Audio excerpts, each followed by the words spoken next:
Warning, the following video is not intended for children. It is only for adults only. So keep your kids off my YouTube channel. Alright, I'm good to go. It's time to review The Grudge.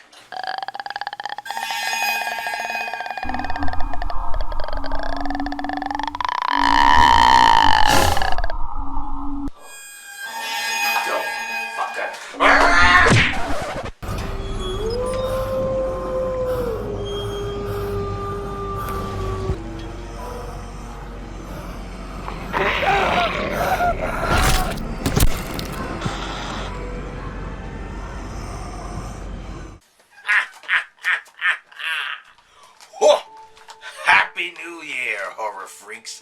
Welcome back to Strange Monkey Reviews. We're gonna get right into it. I am here to review The Grudge. Oh, wait a minute. It's January. You know what that means. The best horror movies are coming out this year.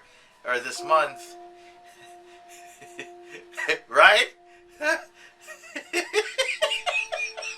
I'm going to be honest, I'm not a huge fan of the Grudge films. I have only seen the 2004 remake once, Sarah Michelle Gellar.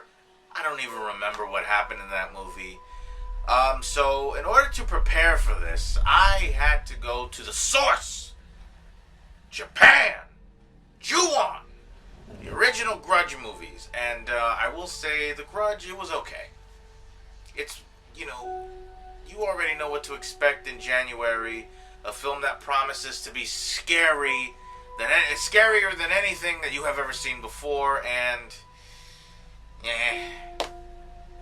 some people would say it would be lackluster when you go into, it's lackluster, half-assed, mediocre, you already know what to expect.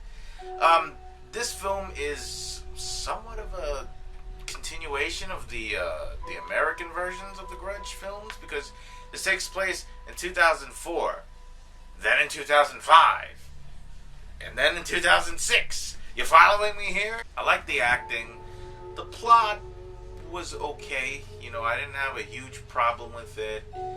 All of the performances were great. John Cho was great. Lin Shaye, she's been in a lot of horror movies. You may remember her from the Insidious films and a bunch of other horror movies that she's done. There was, in the trailer you see that she had cut her fingers off. She's in the kitchen.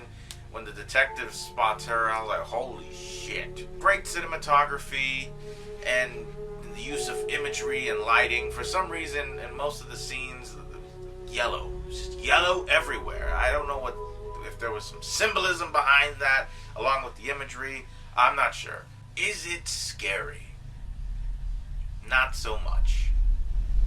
It's like you could see things coming for some reason. I just knew.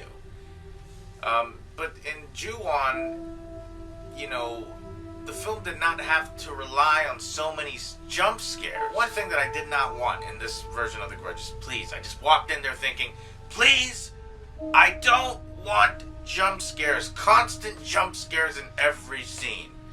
And towards the end of, towards the end of the movie, that's what we got, and I was like, oh. And I wasn't scared, I was just annoyed. Now let's hear from my good friend, Angela from Morbid Heart Designs. Hello everyone! My name's Angela from Morbid Heart Designs, and I'm super excited to be here with Strange Monkey to talk about the movie called Grudge.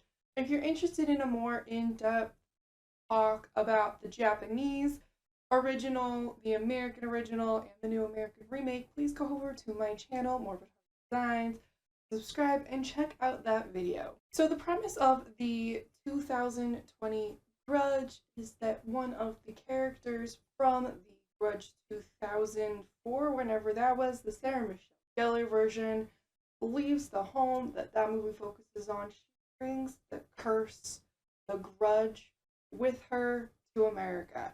She doesn't know it yet.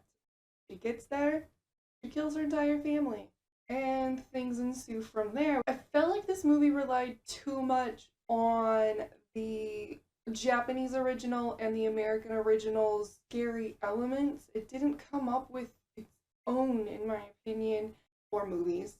They definitely upped the gore as far as the ghosts, but we never saw that iconic white with black around their eyes, which is the Grudge ghost. And I feel that was a miss on behalf of the makers of this own movie. It was actually really good acting, but the writing never made me actually feel for the characters. One glaring issue that I had with this entire movie was the continuity of different characters. This movie does jump around between different years, and they did a really good job of labeling it and communicating, but there are some continuity issues just logically don't make sense. And that is a huge detraction to me from really enjoying this movie. The movie was also extremely predictable and honestly felt extremely cliche.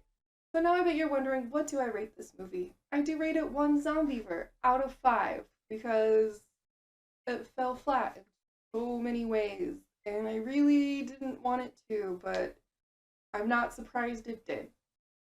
Some people weren't too happy with the plot and the pacing. Some people thought it was boring. It's just, I think if you found it boring, you probably weren't paying attention. You have to pay close attention to this film to understand what is going on. But overall, I thought it was alright. I heard someone saying, and I quote, I think there were a lot of visions that went into this film, and none of them worked, unfortunately. I don't know. We all have different opinions on this film, but I want to say that The Grudge is alright. It's what you can expect in a January horror movie, unfortunately. The same tropes that we usually see in films like this. They tried. I will say that the director tried, because this man is known for a film called The Eyes of My Mother, if I'm not mistaken. I could be wrong. If not, I'm going to have to correct myself in this. But anyway, I heard that film was very scary, very well done. But who knows? I hope this film becomes a box office success, despite the negative reviews that it's getting. It's not a terrible movie. It's not the greatest thing. It's not Midsummer or anything. It's just right there in the middle. It's alright. And anyway, ladies and gentlemen, thank you very much for watching. What did you think of The Grudge? I need to know. Please let me know in the comments below. Be sure to like this video, give it a thumbs up, and subscribe if you like what you saw. And subscribe to Angela from Morbid Heart Designs, because her channel is awesome. Be sure to follow me on Facebook, Twitter, Instagram, all that good stuff, and have yourselves a good fright.